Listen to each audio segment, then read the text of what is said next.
Bonsoir à tous. Ce soir, nous allons étudier la musique et surtout les effets de la musique sur les corps, pas sur les états d'âme ou sur le psyché, mais sur les corps.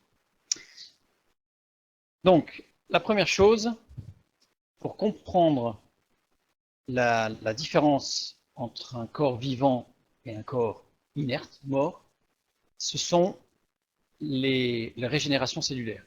Si quelque chose est vivant, un être vivant, végétal, animal ou humain, c'est qu'il y a une régénérescence cellulaire. Cette régénérescence cellulaire provient de la formation de chaînes polypeptidiques, c'est un grand mot, on va voir ce que ça dit exactement. En fait, pour faire court, les spécialistes vont certainement trouver que je simplifie un peu trop, mais au moins ça sera clair. Nous sommes formés d'ADN dans nos cellules, dans le noyau. L'ADN sort du noyau pour aller dans le cytoplasme, dans l'autre partie de la cellule. L'ADN, cette double hélice, va se couper en deux et va libérer ce qu'on appelle un ARN messager.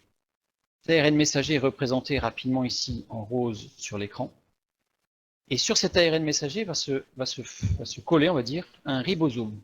Ce ribosome, il va commencer un bout, et comme le Pac-Man qui grignote, il va lire les informations tout le long de l'ARN messager.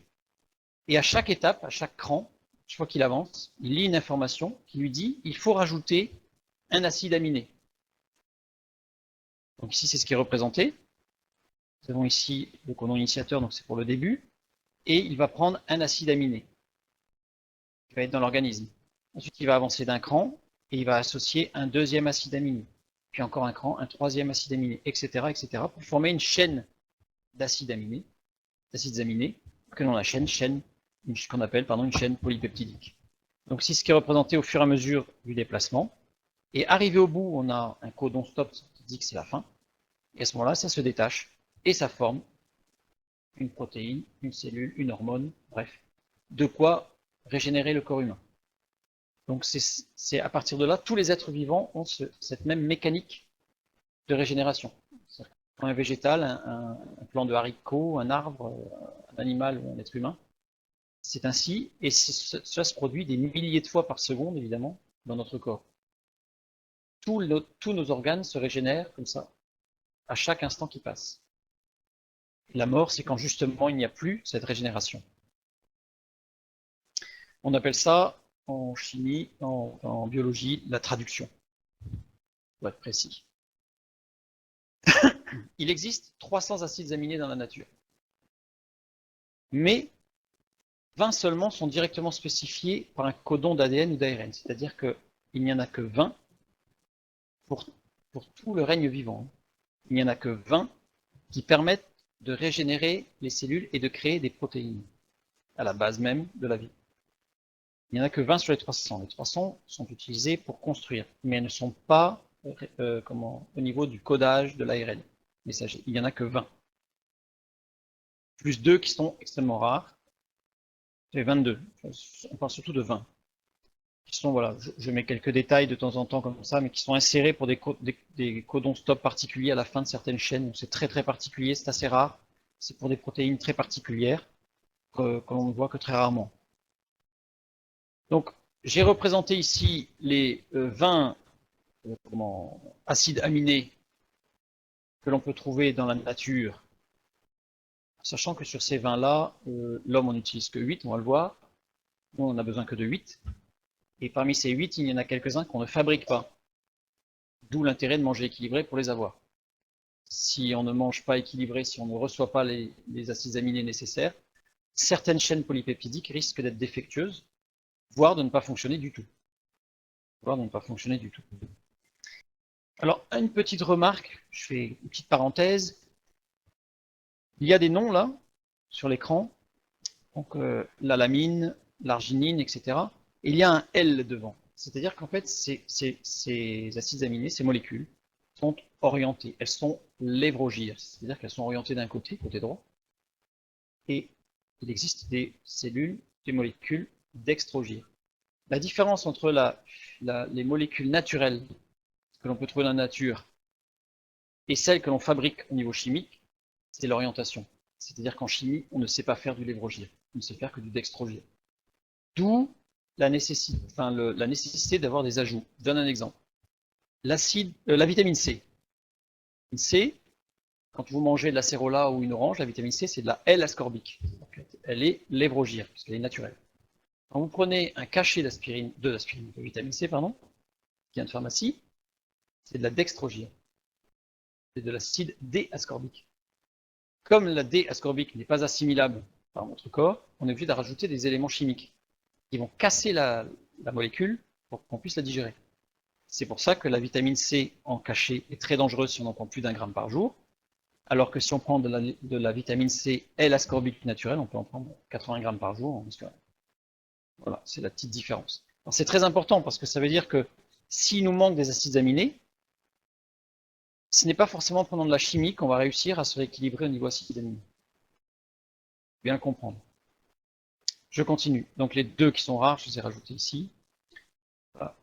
Bon, ça a des noms parfois un peu compliqués, mais bon. Cette molécule est assez simple en réalité, puisque quand on regarde leur structure atomique, c'est assez simple, hein, puisqu'on a des groupes alcool, on a des groupes, différents groupes.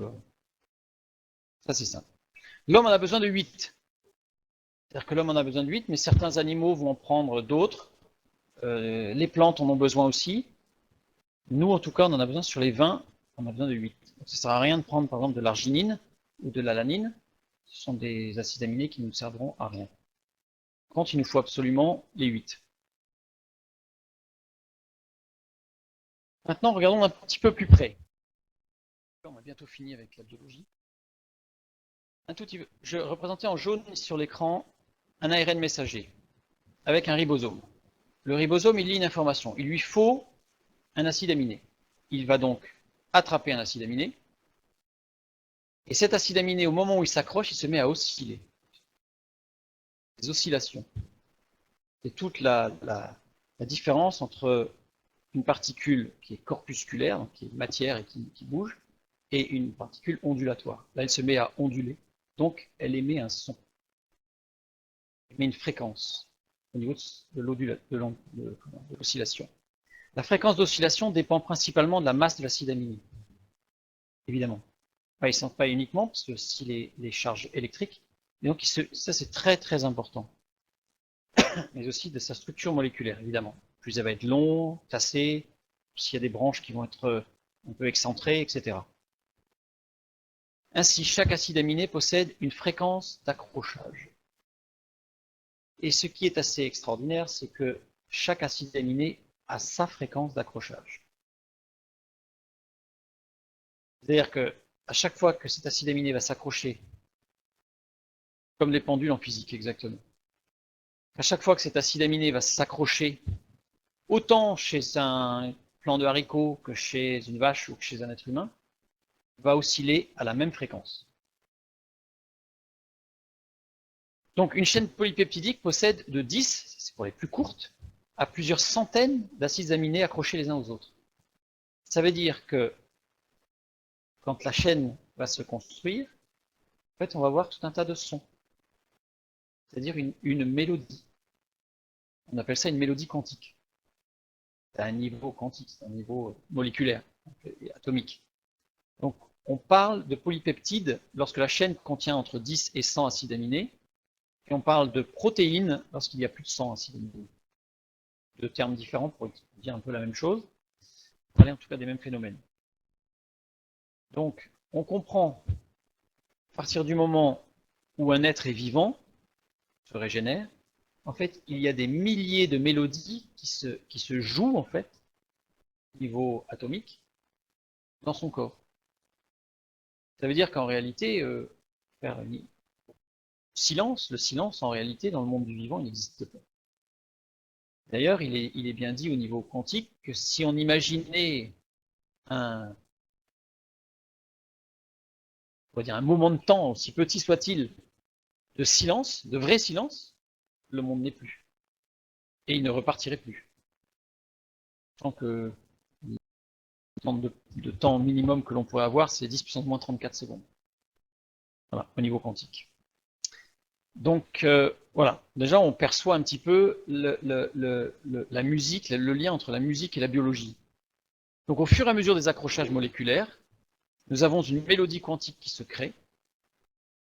sachant qu'une protéine peut être formée de centaines d'acides aminés, et qu'une cellule est formée de centaines de protéines, imaginez ce que ça donne, hein. C'est une vraie symphonie. C'est une vraie symphonie, et surtout, une symphonie très particulière, puisque chaque protéine, elle a sa propre symphonie, puisqu'elle a un ordre déterminé d'acides aminés qui ont eux-mêmes une fréquence déterminée. Ça ne peut pas être le fruit du hasard. C'est-à-dire qu'on ne peut pas se dire, tiens, aujourd'hui, ça va être une mélodie différente. Forcément, quelque chose d'homogène et de constant. Donc la mélodie quantique est donc une symphonie de centaines de sons émis dans un ordre donné. Comme une symphonie ou comme un morceau de musique, où on a écrit des notes dans un certain ordre, et si on commence à les jouer dans le désordre, c'est pas le même effet. C'est pas le même effet. Même si les rapports de ces fréquences sont analogues aux demi-tons de la gamme musicale. Et c'est là que c'est très impressionnant. C'est-à-dire que je ne suis pas en train de dire que les acides aminés, en s'accrochant, émettent un son qui est une note de musique. Je dis que le rapport entre les différents sons émis sont les mêmes rapports qu'il existe entre les demi-tons dans une gamme tempérée. Incroyable. Incroyable. Mais ces notes se situent bien loin des fréquences audibles, bien entendu. Bien entendu. On est à des fréquences ultrasoniques et encore bien pire, à des millions de hertz, là, enfin pas des millions, des centaines de milliers de hertz. C'est inaudible.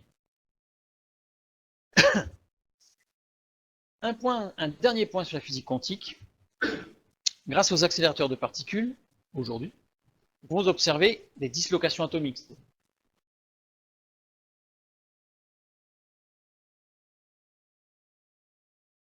C'est pas grave, on ne regarde pas les fautes.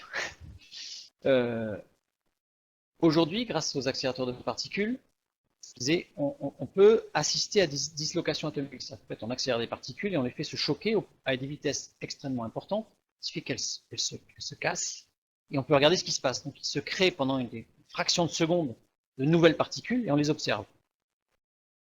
Et donc on voit aussi la génération de nouvelles particules qui étaient inconnues et que l'on ne voit pas à l'état naturel, mais qui sont inclus dans le subatomique.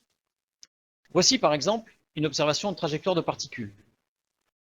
On ne va pas rentrer dans le détail des particules, pas le but de ce soir, mais les particules ne sont jamais, ou très rarement, en ligne droite, elles sont toujours courbes. Quand elles s'éclatent, elles partent en courbe. Et la courbure de la trajectoire est proportionnelle au rapport de Q, c'est la charge électrique, et la masse de la particule. Théoriquement, il n'existe aucune règle simple permettant de prévoir la masse des nombreuses particules élémentaires.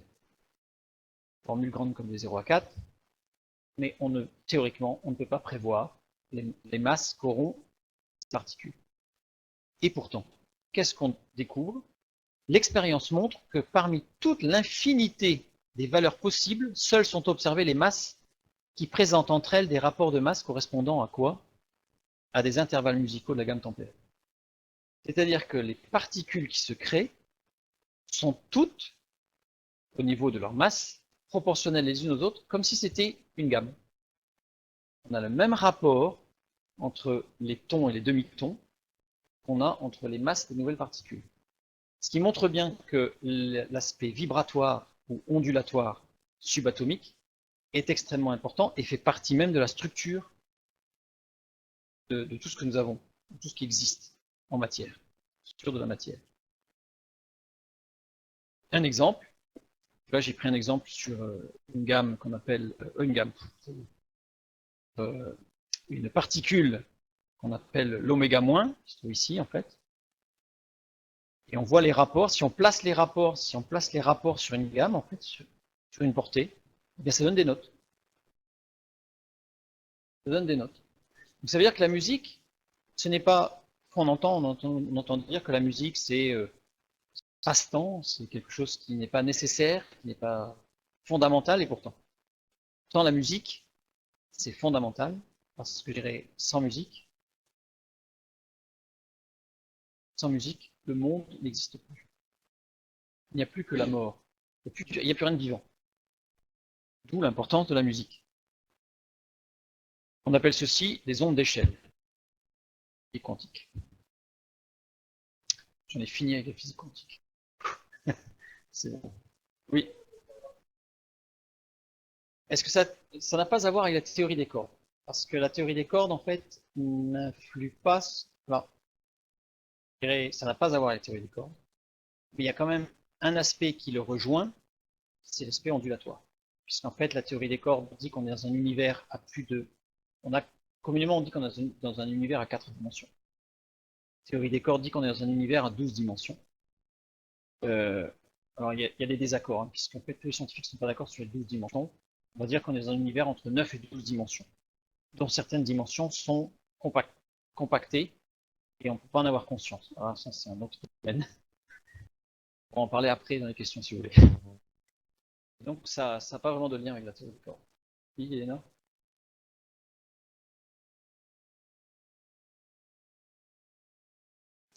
Évariste, qui était, alors Évariste, puisque tu en parles, César, Évariste, c'est un chanteur des années 60-70, qui est en fait, ne s'appelle pas Évariste, Évariste c'est son pseudonyme de scène, puisqu'il était chanteur, mais avant tout il était scientifique, physicien quantique, et c'est Sternheimer qui a justement qui a mis en évidence beaucoup de choses à ce sujet, en effet. Il n'est pas le seul, mais c'est surtout lui qui a émis les premières idées et qui ont donné des... Donc l'idée justement de Sternheimer au départ, qui était un physicien quantique et un chanteur, César, eh bien c'était de transposer cette mélodie quantique en une mélodie audible par changement d'octave. C'est-à-dire en fait, en divisant les fréquences par deux, un nombre suffisamment de fois. Que ce soit des multiples, pour qu'on garde les mêmes intervalles, mais les rendre audibles. Et en l'occurrence, c'est 76 fois, divisé par 2. Par ce moyen, à chaque acide aminé correspond une note de musique spécifique. Toujours la même. Les protéines qui sont constituées de dizaines et de centaines d'acides aminés qu'on a vu tout à l'heure génèrent une véritable mélodie lors de leur génération. Et on peut, à ce moment-là, transcrire cette mélodie en musique pour regarder ce que ça donne. Enfin, c'est bête, j'ai pas mis l'enregistrement, mais c'est pas toujours très mélodieux. Pas toujours très beau à l'oreille, mais bon, c'est comme ça. Chaque protéine est caractérisée par sa propre mélodie. C'est comme si on pouvait mettre sur chaque protéine ou chaque cellule une cantate, une symphonie, on les numérote, KW, je sais pas combien, et puis voilà. On a un catalogue qui nous donnerait en fait la signature musicale de chaque cellule vivante. Et le rythme. Et le rythme. On parle de la note de musique, et le rythme. Il vient d'où? Eh bien en fait, tout simplement, mis tout en noir ou tout en croche, la durée des notes est fixée par l'intervalle de temps qui s'écoule réellement entre l'adjonction de deux acides aminés.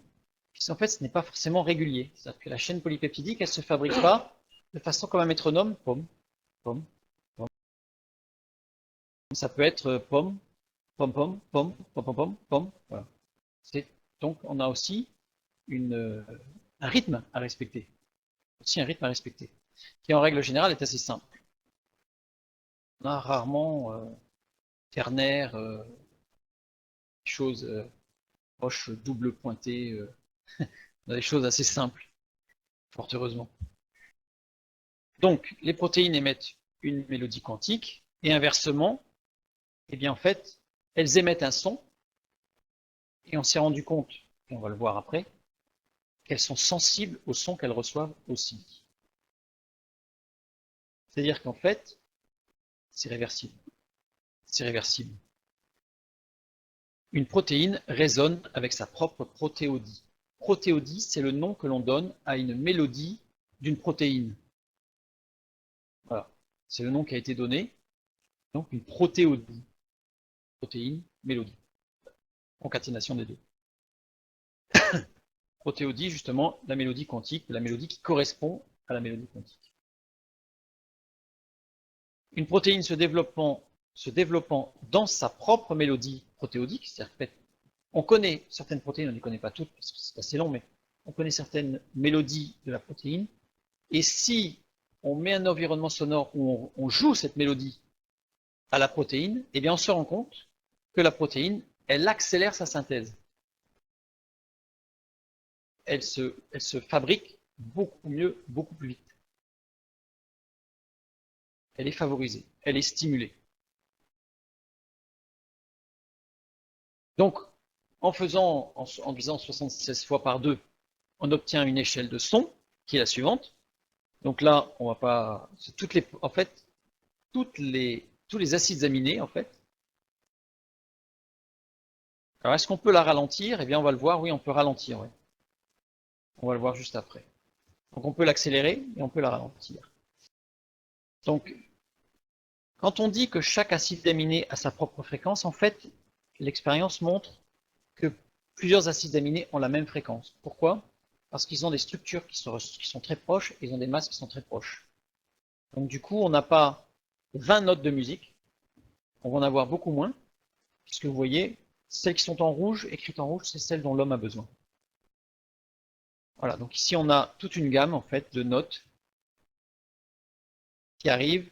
Donc on part du La, donc en clé de sol, mais vous avez bien compris qu'on peut le transposer en c'est juste un rapport de fréquence. La, Do, Mi, Fa, Sol, La, Si bémol, Si bécard, Do, Ré. Donc c'est une gamme, j'ai pas réussi à trouver ce que c'était comme elle est assez particulière. Il faudrait peut-être la transposer en fait pour retrouver. Donc là on a une échelle de stimulation de tous les acides aminés pour l'accrochage.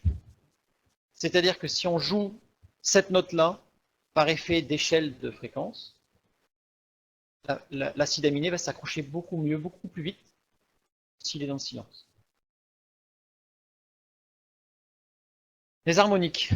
Pour comprendre que ça a des effets qui vont un peu plus loin, c'est que quand on joue une note de musique, il y a les harmoniques. C'est-à-dire qu'en fait, il n'y a pas que la note jouée, il y a aussi des résonances, on va dire. Plus la note est grave, plus il y a d'harmoniques.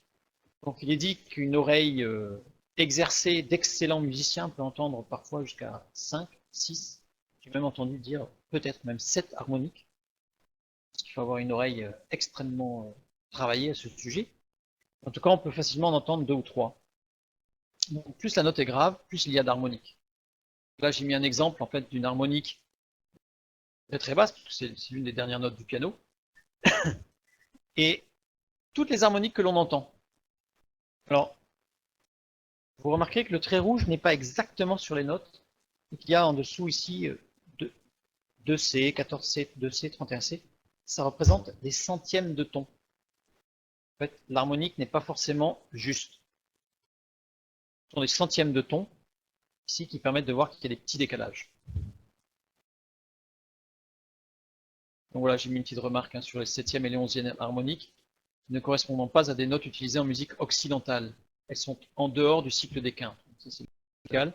Le nom indiqué est celui de la note la plus proche en gamme tempérée. C'est parce qu'il y a des gammes qui sont indiennes. En Inde, il existe 15 000 gammes. Qui se plaignent d'avoir à prendre gamme tempérée, finalement c'est pas mal par rapport à 15 000. Donc voilà. C'est pour bien prendre conscience que quand une note est jouée, il y a des fréquences qui vont au-delà de cette note puisqu'il y a les harmoniques. Donc, on a vu qu'il existe des mélodies protéodiques émises par les êtres vivants et stimulant la régénération cellulaire si elle est copiée et émise à bon escient, si on la met au bon moment, évidemment. Ça tombe au bon moment. Mais des expériences montrent qu'il existe aussi des protéodies inhibitrices, c'est-à-dire que des musiques qui vont ralentir l'accrochage de l'acide aminé. On peut l'accélérer, ou la renforcer en tout cas, mais on peut aussi la ralentir, voire l'annuler complètement. On appelle ça une protéodie contraire, et la protéodie contraire a une action inhibitrice sur la synthèse protéinique, c'est-à-dire qu'on va ralentir considérablement, voire, on va en parler dans quelques exemples, on peut même carrément la supprimer. À ce moment-là, la protéine, elle se régénère plus. Et on peut amener un organisme à mourir. Ce qui est fait dans certains cas, je donnerai quelques exemples. Donc elle se déduit de la protéodie directe, stimulante. L'inhibitrice, elle se déduit de celle-là, en remplaçant les mouvements ascendants par des mouvements descendants, et inversement sont des règles précises. On va voir ça juste après. L'échelle d'inhibition, on l'a ici. Donc on a exactement les mêmes acides aminés, et on a des notes qui sont, on va dire, le contraire. Voilà. On a des notes qui sont le contraire de ce qui était stimulant, donc inhibant. Si on superpose les deux, on se rend compte qu'il y a une symétrie. Par rapport, donc là, en l'occurrence, moi j'ai amené toutes mes notes sur une lecture en clé de sol, mais on aurait très bien pu les amener sur une lecture en clé du troisième, par exemple, pour simplifier les choses, ou en clé de fa. Là, je me suis mis en clé de sol et on se rend compte que dans tous les cas, quelle que soit l'échelle, ou plutôt la transposition dans laquelle on va travailler, il y a une symétrie. Il y a une symétrie. Si on regarde les intervalles, en fait, donc on commence par une tierce mineure, enfin bref, tierce majeure, seconde mineure, seconde majeure, seconde majeure, seconde mineure, seconde mineure, seconde mineure et seconde majeure. Ça, c'est dans l'échelle de stimulation. Et quand on prend l'inverse, eh bien, on a exactement la même chose, mais à l'inverse. Comme si tout était logique, structuré. Sans la musique qui est structurée. Rapport des fréquences, mettant en évidence la symétrie parfaite des échelles de stimulation et d'inhibition des protéines essentielles. Donc là, si on regarde en fait ce qui se passe, c'est qu'on a des rapports qui sont constants, identiques, dans tous les cas. On a vraiment une symétrie parfaite, avec en particulier le sol. Alors le sol, il est particulier là, parce que sur un acide aminé, ce sol, cette note-là, elle peut être inhibitrice, comme elle peut être stimulante. Alors là, on l'a mis le sol, mais c'est la note du milieu. Correspond, je ne sais plus à quel, je ne sais plus. Acide aminé, peu importe. Pourquoi? Puisqu'en fait, on comprend bien que ce qui va être stimulant ou inhibant, c'est l'enchaînement des notes dans le bon ordre. C'est-à-dire que si on a un enchaînement qui n'est pas dans le bon ordre, on ne va pas renforcer la protéine puisque ça ne va pas correspondre exactement à l'ordre des acides aminés. Ça veut dire que la mélodie, si on veut stimuler, il faut qu'elle soit précise. Si on veut inhiber, il faut qu'elle soit précise. Si on tombe à côté, il ne se passe plus rien. Il ne se passe plus rien. On va faire du à peu près, pas très précis. Alors imaginez sur quelque chose, sur une chaîne polypeptidique de 10 acides aminés, jouable. Une chaîne polypeptidique de 8000 acides aminés, c'est beaucoup plus difficilement jouable. La synthèse des acides aminés se fait en combien de temps? Alors ça va dépendre. Ça va dépendre de la taille en fait. Parce que A c'est de l'ordre de la. Pour certains c'est la seconde, pour d'autres ça peut être la minute. Ça reste assez rapide quand même. La minute, ça veut dire qu'elle est très assez vite quand même. Mais il y en a qui vont prendre, quand je dis la minute, il y en a qui prennent, il me semble que ça va jusqu'à l'heure. Hein. Il y a des chaînes polypeptidiques qui sont très longues. En particulier quand il y a des acides aminés qui sont assez rares. Il faut d'abord le trouver, l'acide aminé. En fait, c'est long. Alors, si on imagine une musique stimulante, ça sera plus rapide, puisqu'en fait, ils vont se chercher au niveau des fréquences. C'est ce qu'on appelle les ondes d'échelle. Donc, il existe des mélodies, et on va en voir une en particulier, quelques petits bouts, mais une en particulier qui correspond à une partition stimulant la synthèse d'une protéine responsable de la sécrétion de l'auxine. L'auxine étant une hormone de croissance chez les plantes. Les plantes utilisent l'auxine pour croître. Alors, soit au niveau des racines, on va le voir un peu plus loin, soit au niveau des bourgeons, soit au niveau des feuilles, soit au niveau de la tige, parfois un peu de tout. En tout cas, l'auxine est très importante pour la croissance des plantes. Donc ici, on a des notes et j'ai mis ici en fait la méthanine, l'aspartine, etc. donne la glycine, l'enchaînement des acides aminés correspond à l'auxine. On voit que l'auxine est quelque chose d'assez simple puisqu'on n'a pas de rythme particulier, donc c'est régulier. C'est simple. C'est pas très long, parce que le morceau de musique n'est pas très long. C'était écrit pour la flûte. Juste. va lui demander presque de le jouer. Mais ceci étant, c'est pas extrêmement harmonieux. Mais c'est comme ça. Et par symétrie par rapport à la clé de sol, à la deuxième ligne sol, on obtient une mélodie inhibitrice. L'objectif, ça va être de faire une expérience. Une expérience pour voir les effets, l'échelle d'effets, est-ce que ça a un petit effet, beaucoup d'effets sur les plantes. Et en plus, cette mélodie est assez simple. Donc pour faire un protocole d'expérience, on va faire une expérience, on va utiliser un protocole. On va faire attention à ce que toutes les expériences soient toujours justes. Donc les différentes contraintes à respecter sont, il faut que tous les plants soient la même terre de culture, la même taille des pots de culture, même température de culture, même exposition à la lumière, même taux d'humidité, même pression de culture, pression atmosphérique, même arrosage, une même mélodie stimulante ou inhibante appliquée, on va se mettre à en changer en cours de route, une seule plante par pot, pas qu'il y ait de croisées, enfin de conséquences croisées, plante de départ de tailles identiques. Logique.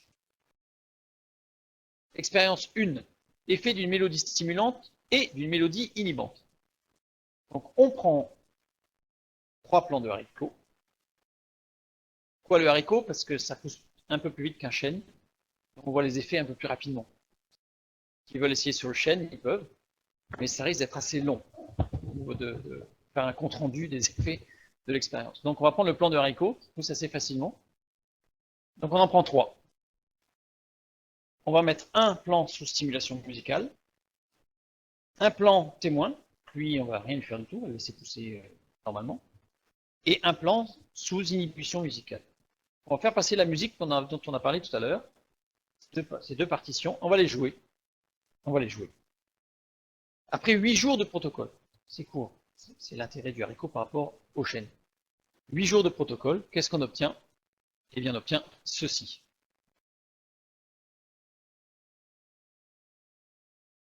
Le plant de haricot qui est sous stimulation musicale mesure 23 cm. Le plant de haricot témoin mesure, il a grandi de 4 cm, c'est une différence en fait, c'est grandi de 4 cm. Et le plant de haricot qui est sous inhibition musicale, il a diminué de 3 cm parce qu'en fait il s'est replié sur lui-même. Si on continue l'expérience, il meurt. Expérience une semaine, il meurt. Là en fait il est en dégénérescence.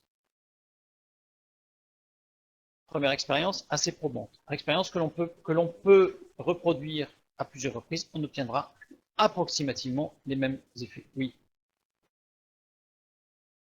Je te remercie de l'introduction de la page suivante. Parce que justement, c'est savoir comment passer la musique. Quand est-ce qu'il n'y a pas une overdose? Ouais. Quel tempo? Ça, on va le voir. Donc, formation scientifique, j'aime bien les graphiques. Donc, un petit graphique qui ramène. Comment? Oui, et il y a le volume sonore aussi qui est important. On va voir. Et il ne faut pas faire tomber le pot. Ici, on voit les résultats de la croissance du plant de haricot, des plants de haricots, entre celui qui est plant témoin, qui est naturel, et ceux qui sont sous stimulants, sur musique stimulante ou musique inhibante. Deuxième expérience, justement, impact du temps d'écoute d'une mélodie stimulante. Alors là, on va rester sur une mélodie stimulante parce qu'on a exactement les mêmes proportions, les mêmes réactions sur la musique inhibante. Pas alourdir en fait les expériences. Je ne vais parler là que des expériences sur musique stimulante, mais on a exactement l'inverse pour l'inhibant. Donc on a les mêmes résultats sur l'efficacité et sur les effets. Donc on va prendre cette fois-ci 5 plants de haricots auxquels on va les soumettre par jour à 1 minute 30 secondes d'écoute, 5 minutes, 20 minutes, 40 minutes, 1 heure. Pour voir quels vont être les plants de haricots, comment vont réagir les plants de haricots à cette musique. 8 jours de protocole, et on obtient ceci.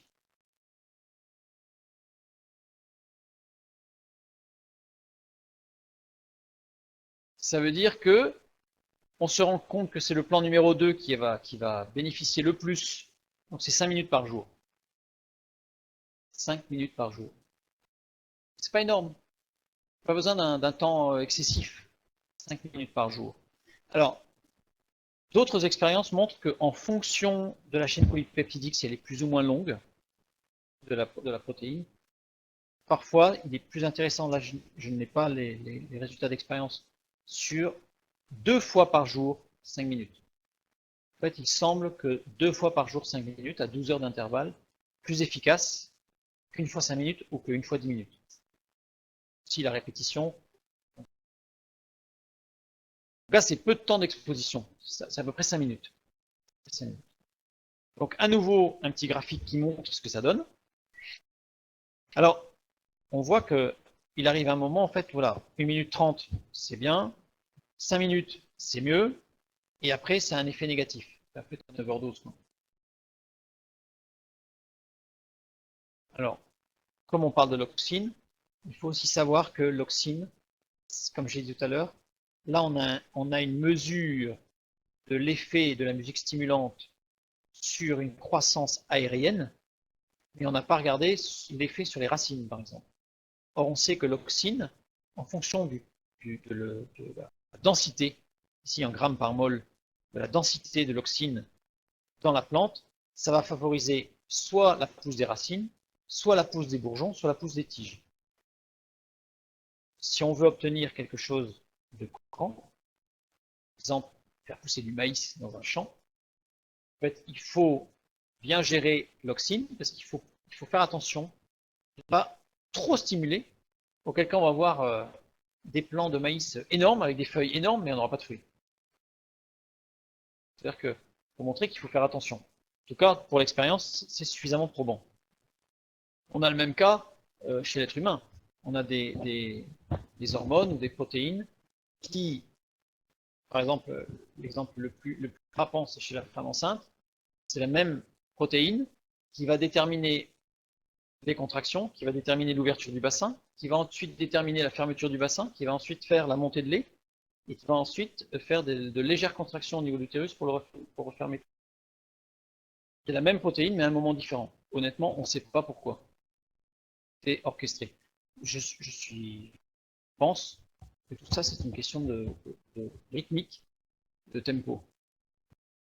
Pas étonné qu'il y ait une mélodie plus grande encore que celle qu'on a découverte, permettre de gérer l'ensemble, comme un orchestre. Expérience numéro 3. Effet du volume sonore, dont on a parlé tout à l'heure. Donc là, à nouveau, hein, on a les mêmes proportions de résultats sur l'inhibant. Donc on va mettre 5 plants de haricots, tout de la musique stimulante. Donc 5 minutes par jour, cette fois-ci on sait que c'est 5 minutes, donc on met 5 minutes par jour. Une à 120 dB, donc là ça dégomme. Heureusement que c'est que 5 minutes par jour. 100 dB, 80 dB, 65 dB, 50 dB. Sachant que vous savez qu'à chaque fois qu'on en manque de 2 décibels, on multiplie par 100 la puissance. C'est énorme, entre 50 et 120 décibels, c'est énorme. 9 jours de protocole, et au bout de 9 jours, on obtient ceci. En fait, on obtient quelque chose qui est un peu logique, à savoir que plus c'est fort, plus c'est efficace. C'est un peu logique, puisqu'en fait, il faut qu'au niveau de la fréquence sonore, il faut qu'elle pénètre dans la matière. Donc plus on va donner de la puissance, de l'intensité sonore au son, plus la vibration va se faire ressentir à l'intérieur du corps. Nous, c'est pareil, si on écoute une toute petite musique qui est 50 décibels, bon, on va l'entendre. Si on se met, ce que je déconseille fortement, si on passe à côté d'une enceinte à 120 décibels, là, vous allez peut-être même plus entendre le bruit d'ailleurs, mais vous allez sentir physiquement la vibration, puisque ça va vous pénétrer, surtout si c'est des basses, c'est encore pire. Là, vous allez sentir que vous allez être pénétré. Donc, ça paraît assez évident. Plus c'est fort, plus c'est efficace. Là, je mets un petit topo sur la perception de l'oreille pour bien dire que, voilà, 50 décibels, par exemple, 50 décibels, c'est dans une salle de séjour avec quelques personnes. Oui, c'est pas. 120 décibels, c'est le seuil de la douleur. Là, ça devient extrêmement dangereux. Et dans les concerts, discothèques, en général, on atteint 105 décibels. Normalement, il est interdit d'atteindre les 120 décibels. Alors, je vois klaxon 95 décibels, ça c'est les vieux klaxons. Parce que les klaxons récents font un peu moins de bruit. Les résultats de l'expérience numéro 3. Et voici, donc plus c'est puissant, plus c'est efficace. Expérience numéro 4, maintenant le tempo. La mélodie, il faut la jouer vite ou pas vite? Allons-y. Prendre 3 plans de haricots. Et on va jouer la mélodie à 60 à la noire, 120 à la noire, 240 à la noire. 40, ça y va un peu quand même. 9 jours de protocole et on obtient ceci. Il s'avère que 120 à la noire, c'est le top. Quoi, autour de 120 à la noire. Plus on va se rapprocher de 120 à la noire, plus c'est efficace. Ça veut dire que le temps moyen de régénération, on va dire, d'acide aminé, le temps moyen pour une protéine, en fait, il est de 2 acides aminés par seconde. Approximativement.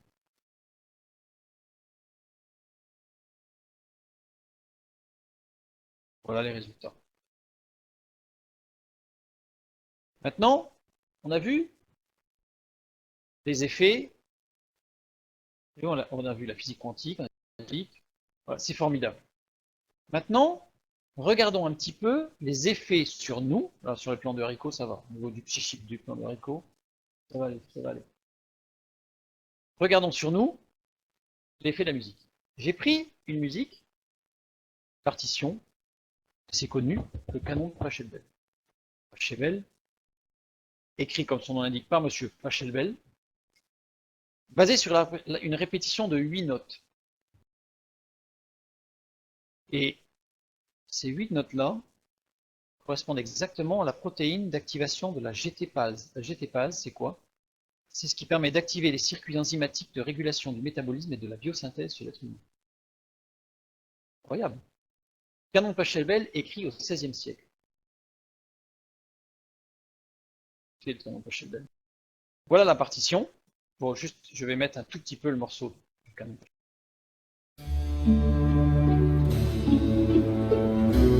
C'est simple.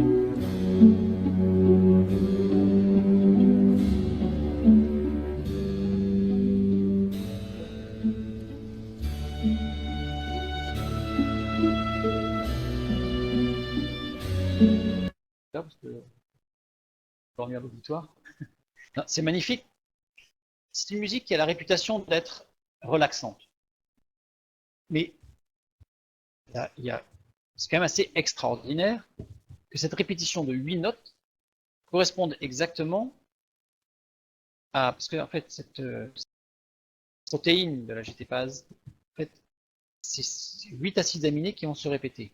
En fait, ces 8 notes-là correspondent exactement à la chaîne polypeptidique.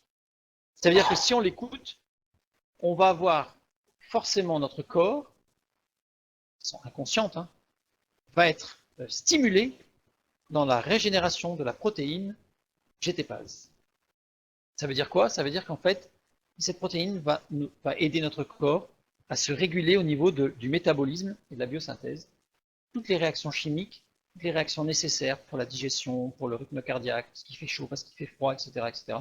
Tout ça, c'est cette protéine qui sert à activer les réactions. Donc cette musique écrite au XVIe siècle, quand même impressionnant. Impressionnant. Elle est construite avec la transposition de 4 sur 4 tonalités. C'est-à-dire qu'en fait, on a 8 notes, ce serait un peu lassant d'avoir pendant 5 minutes et 40 secondes les 8 mêmes notes. Donc il va y avoir des modulations qui vont être par transposition, mais en réalité, ce qu'on appelle les ondes d'échelle, c'est-à-dire les rapports entre les notes sont toujours les mêmes.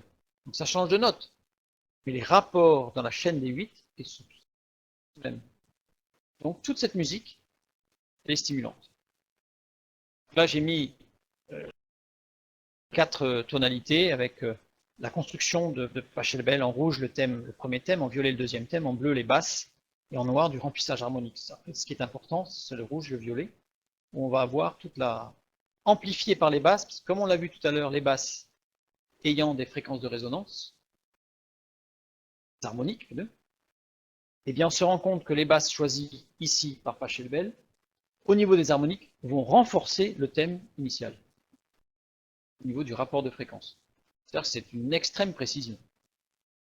Une extrême précision. Et cette composition, en plus, elle comporte de nombreux couplets, elle est très longue, qui sont joués sur des rythmes différents. Alors j'ai mis ici, par exemple, hein, différents couplets qui sont joués. 12e couplet, là on a de la croche. Ensuite on va passer dans le 6e couplet.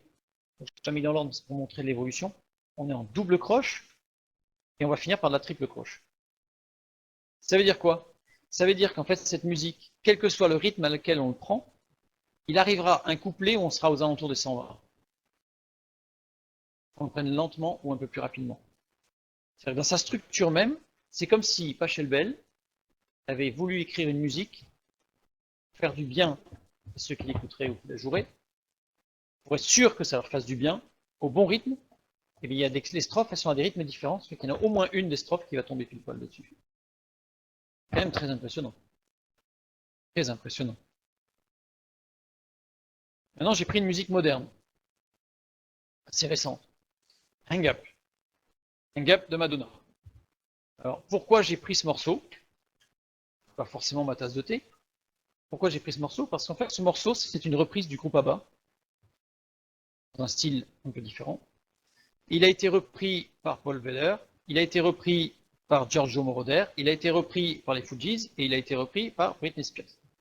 Ça veut dire qu'on a des styles différents qui se sont basés un peu sur la même base musicale. C'est pour ça que j'ai pris ce morceau, pour avoir quelque chose qui embrasse un peu pas mal de styles, sans aller dans tous les styles évidemment. On a la partition. Et ce qui est remarquable dans cette partition, c'est que elle est parfaitement inhibitrice. Elle correspond exactement à un ordre donné, une protéine, une hormone en fait, spécifique chez l'être humain, plusieurs même, parce qu'en fait c'est plusieurs hormones, c'est la sérotonine, qui sert à l'équilibre du sommeil, de l'appétit et de l'humeur, à la norépinéphrine, ou la noradrénaline, qui gère l'attention et le sommeil, la dopamine, qui régule les humeurs et la motivation. Ça veut dire que si on écoute Hang Up, eh bien en fait, cette musique-là, elle a cette particularité, cette spécificité, je dirais, elles sont aussi impressionnantes que le canon Pachelbel, parce qu'il faut que ce soit dans le bon ordre, il faut que ce soit dans le bon rythme, enfin c'est quand même assez impressionnant. Et si je reviens en arrière, parce que donc, regardez à combien il faut la jouer cette musique? 120 à la noire. Et elle dure combien de temps? 5 minutes. Donc on est pile poil. C'est le top du top. Dans le négatif. Donc ces trois hormones sont les neurotransmetteurs de la dépression. C'est-à-dire que quelqu'un qui est en dépression nerveuse, forte dépression, médicalement une dépression, en fait c'est quelqu'un qui va avoir une inhibition de sa sérotonine, de la noradrénaline et de la dopamine. Ça a d'autres effets, hein, parce que ce sont trois molécules vraiment clés au niveau du fonctionnement de l'hypothalamus et de l'hypophyse au niveau du cerveau. Donc en fait, ça a beaucoup d'autres effets. Mais ce qui est très impressionnant dans cette musique de Hang Up, c'est que dans sa structure même, elle est extrêmement nocive. Ceci étant, rythmiquement, elle est sympa. Enfin, c'est pas comme la mélodie, si je vous avais fait écouter la mélodie de l'Oxine, là vous auriez eu plus de mal à trouver ça chouette. Voilà, donc on peut avoir quelque chose de mélodiquement agréable. Après, c'est une question de goût, on aime, on n'aime pas, mais la structure de la musique, elle n'est pas désastreuse, mais elle est dangereuse. C'est pernicieux quand même, quelque part. On continue. Donc, ces neurotransmetteurs, c'est ce qui correspond au message. Alors, oui, d'ailleurs, cette inhibition de ces trois hormones chez l'être humain correspond aussi aux messages subliminaux contenus dans la chanson de Hang Up, puisque dans la chanson de Hang Up, en fait, elle répète en permanence un message subliminal, donc à l'envers, on pourra en parler après. Suicide, suicide, suicide, c'est-à-dire suicide. Donc c'est le leitmotiv subliminal de cette chanson de Hang Up. D'ailleurs, pour ceux qui prennent le clip, Madonna est en tenue de sport, elle fait du sport. Or, le sport, c'est justement ce qui normalement donne de la dopamine. En fait, le clip lui-même, il est construit sur les 3 hormones qui sont là. Donc l'image est positive, ça donne l'impression que c'est positif, mais en réalité c'est négatif. Je passe. Maintenant, quelques constats intéressants. On va aller un petit peu plus loin. On a certaines compositions classiques. On va donner quelques exemples.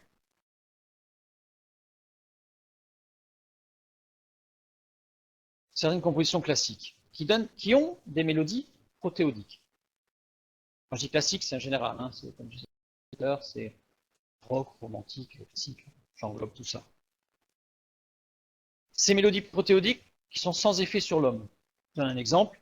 O Sole Mio de Eduardo Di Capua, la fameuse chanson que l'on retrouve dans Roméo et Juliette. Tous les ténors s'y sont essayés à cette chanson. Belle chanson. En fait, voilà, un tout petit morceau ici qui remonte avec les lettres qui donnent les acides aminés. En fait, elle stimule une protéine, l'ATP6, qui a un rôle d'accumulation d'énergie dans le tournesol. Donc, pour nous, voilà, ça change pas grand-chose. C'est amusant. C'est amusant. On en prend une autre. On a plusieurs compositions de Mozart qui ont les mêmes structures harmoniques. En voilà un exemple. C'est stimulation de la prolactine. La prolactine, c'est le lait chez les vaches. C'est bien connu. Si on fait écouter du Mozart aux vaches, on obtient un rendement de lait supérieur. Mais il y en a qui le font.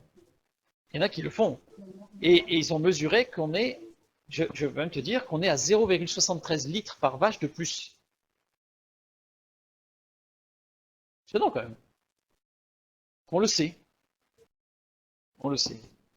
Je n'ai jamais lu si ça avait des effets sur autre que les vaches. Il est content. Mais c'est pas un effet direct, c'est un effet indirect. C'est un effet indirect.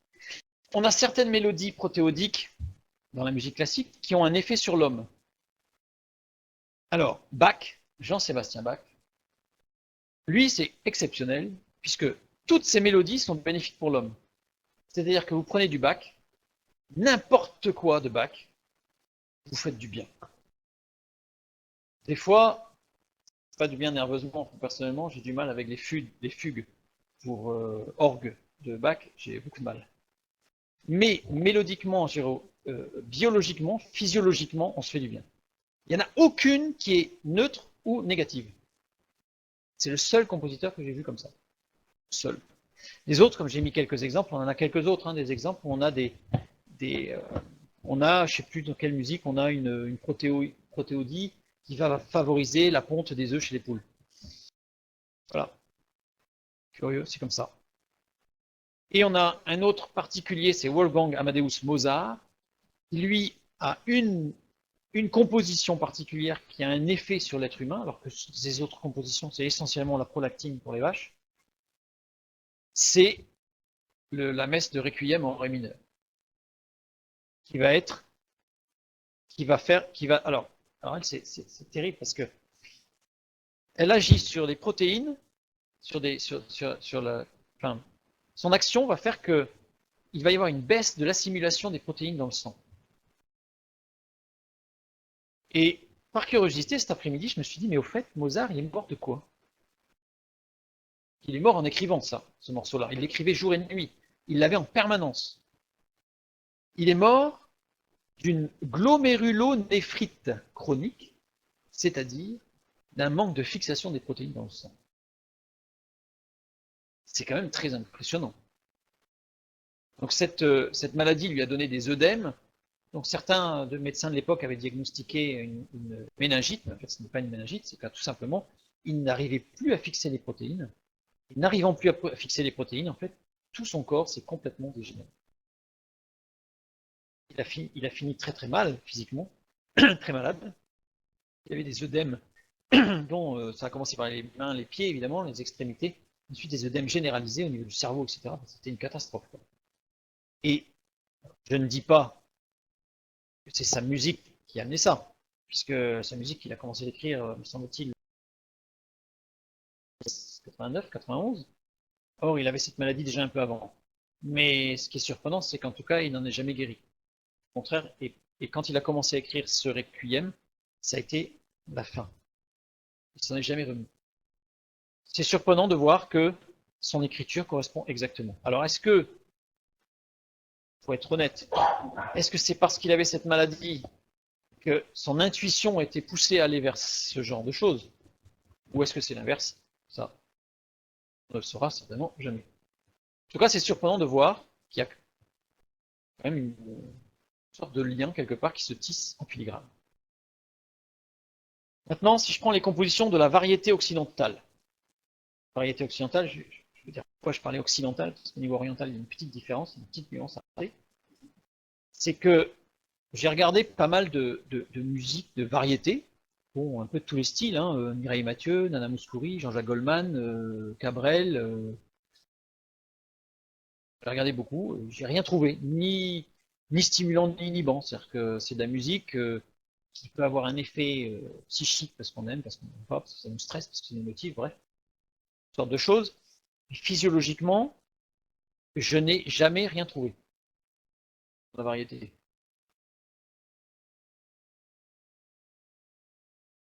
Certains appellent de la musique commerciale, mais il n'y a pas de structure derrière par rapport au corps humain, ou même aux animaux, je n'ai pas trouvé. Voilà. Par contre, j'aimais la nuance, c'est sur l'oriental, parce qu'au niveau oriental, on a une musique qui s'appelle le chant des pommes. Le chant des pommes, qui, oui, c'est le chant des pommes, qui, alors, est extrêmement stimulante. Non, non, elle est inhibitrice, donc elle inhibe, pardon, elle est très très inhibitrice sur un inhibiteur de protéines. En fait, on a un inhibiteur naturel dans le corps humain, en particulier chez les hommes.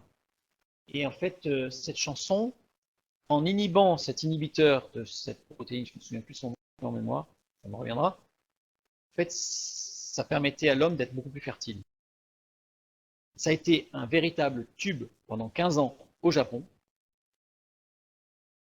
Et pendant 15 ans au Japon, il y a eu un vrai baby boom. Alors, est-ce qu'il y a un lien de cause à effet là encore? Mais c'est quand même impressionnant parce qu'il y a eu des tas de musiques qui ont été écrites à cette période-là, puis elle est assez gay comme musique, j'aurais dû vous la mettre, orientale. Mais ça correspond. Alors, à nouveau, est-ce que c'est parce qu'il y avait une sorte d'euphorie du baby boom que le compositeur a été amené à créer cette musique-là? Là, on peut dire qu'a priori non, puisqu'il l'a écrite avant le baby boom, et quand elle est sortie, c'était au moment du baby boom, et ça a continué tout le temps que cette musique a été un vrai tube au Japon. Voilà. C'est pour ça que j'ai mis occidental, parce qu'en oriental, j'en connais une. Il y a un effet particulier. Et ensuite, on parle des compositions des musiques dures. Je disais tout à l'heure en préambule, musique dure, c'est tout ce qui est hard rock, puis le heavy metal, thrash metal, death metal, et on y va sur le lourd. Le lourd. Voilà.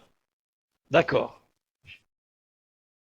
Eh bien, je n'en ai trouvé aucune qui n'est pas une protéodie pour l'homme. Aucune. Et l'effet qu'elles ont sur l'homme est systématiquement inhibiteur. C'est-à-dire que je n'ai vu aucune musique de ce type positive pour l'homme ou neutre. C'est-à-dire que, oui, César, oui, Still Loving You de Scorpion, en particulier.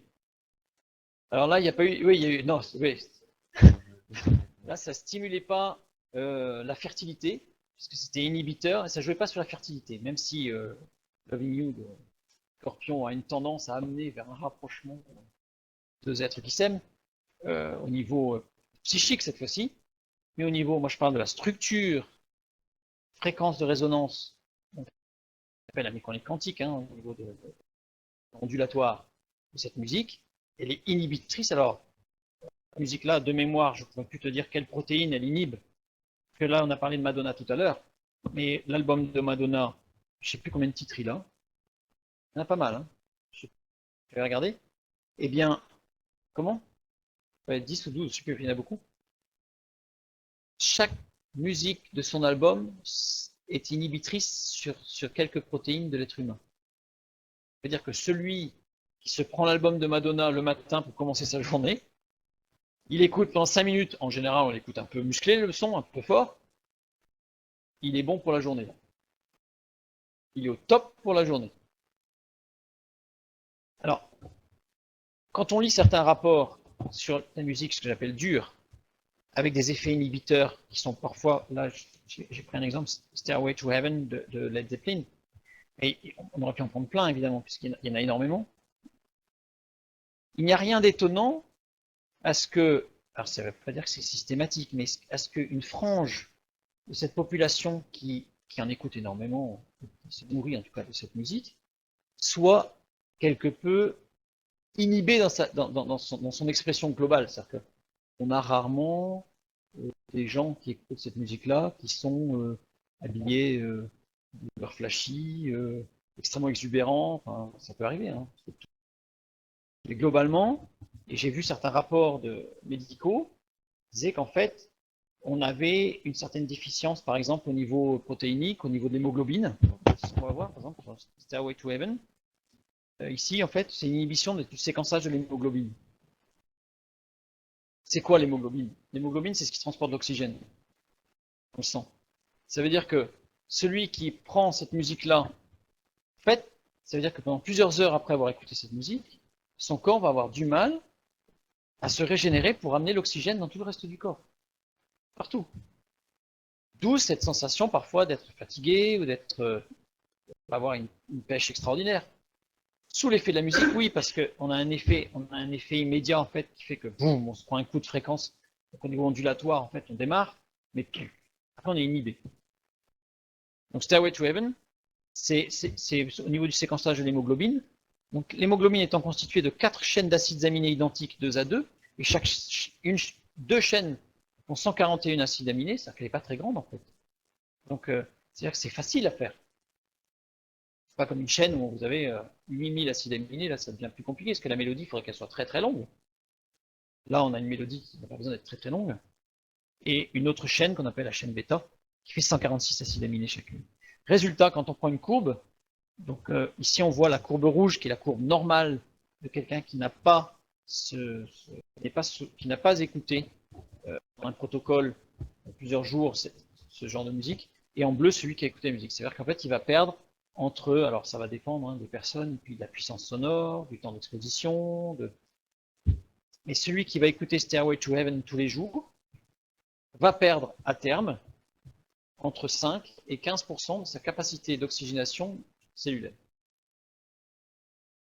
Donc ça veut dire que, alors ça ne veut pas dire qu'il va mourir, hein. Ça veut dire que s'il veut récupérer cette perte, soit il va falloir qu'il fasse beaucoup de sport, soit il va falloir qu'il fasse des exercices de suroxygénation, bref, il faut contrecarrer, sinon ça passe. Ben, ça ne veut pas dire qu'il va tomber malade non plus, mais il va avoir un corps qui va s'affaiblir. Maintenant, je vais parler d'une dernière particularité antique, une particularité vraiment assez surprenante là aussi. L'écriture des psaumes dans l'Ancien Testament, qui est la première partie de la Bible.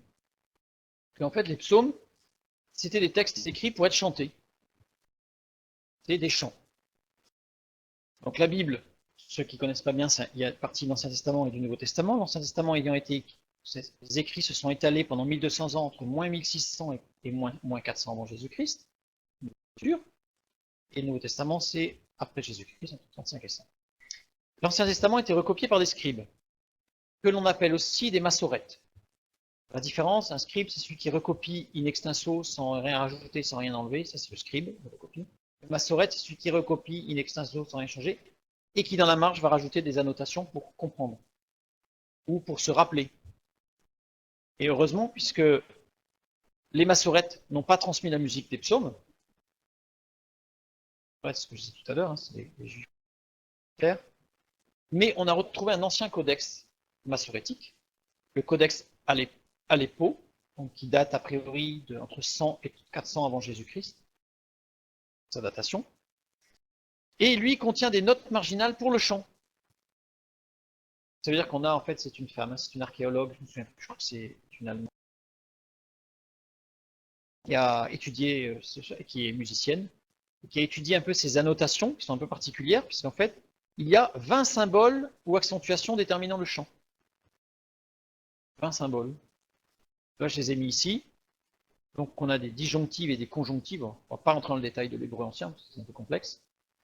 En fait, ce sont 20 symboles qui permettaient à celui qui voulait chanter ce texte, tome, en hébreu, de pouvoir le faire. Et ces 20 symboles, mais vous, il y avait combien d'acides aminés? 20. 8 pour l'homme, mais 20.